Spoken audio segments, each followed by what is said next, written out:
আমি আপনাদের সামনে এমন একটি দৃশ্য নিয়ে আসছি যে দৃশ্যটা দেখলে পরে বুঝতে পারবেন। একবার আমার মনে আছে যে একটা জটিল মাসালা নিয়ে আমরা আমাদের মোহতারাম খতিব সাহেব বাইতুল মোকাররমের বর্তমান খতিব সাহেব তার দ্বারস্থ হয়েছিলাম। একটা মুশকিলা দেখা দিয়েছে, একটা দোয়া শিখিয়ে দেন যে দোয়া আমল করলে ইনশাআল্লাহ এটা চলে যাবে। তা আমাকে তিনি পার্সোনালি বলেছিলেন যে এই দোয়াটা যেটা আমি এখন শিখিয়ে দিচ্ছি আপনাকে, এই দোয়াটা জিবরাইল আলাইহিস সালাম রাসূলুল্লাহ সাল্লাল্লাহু আলাইহি ওয়াসাল্লামকে শিখিয়ে দিয়েছিলেন এবং রাসূলুল্লাহ সাল্লাল্লাহু আলাইহি ওয়াসাল্লাম এই দোয়াটা খালিদ বিন ওয়ালিদ রাদিয়াল্লাহু আনহুকে শিখিয়ে দিয়েছিলেন। এই দোয়াটা যদি আপনারা পড়তে পারেন, ভবিষ্যতের যে কোনো শঙ্কা আশঙ্কা বিপদ আপদ বালা মুসিবত এই বিষয়গুলোর ব্যাপারে আল্লাহর পক্ষ থেকে একটা সাকিনা এবং সুকুন হৃদয় নাযিল হবে।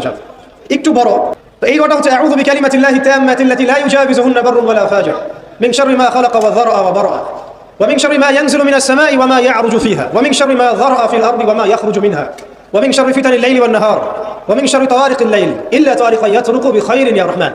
যারা মাকে ভালোবাসেন তারা অবশ্যই লাইক এবং সাবস্ক্রাইব করবে, আর যারা মাকে ভালোবাসেন না তারা অবশ্যই লাইক এবং সাবস্ক্রাইব করবে না।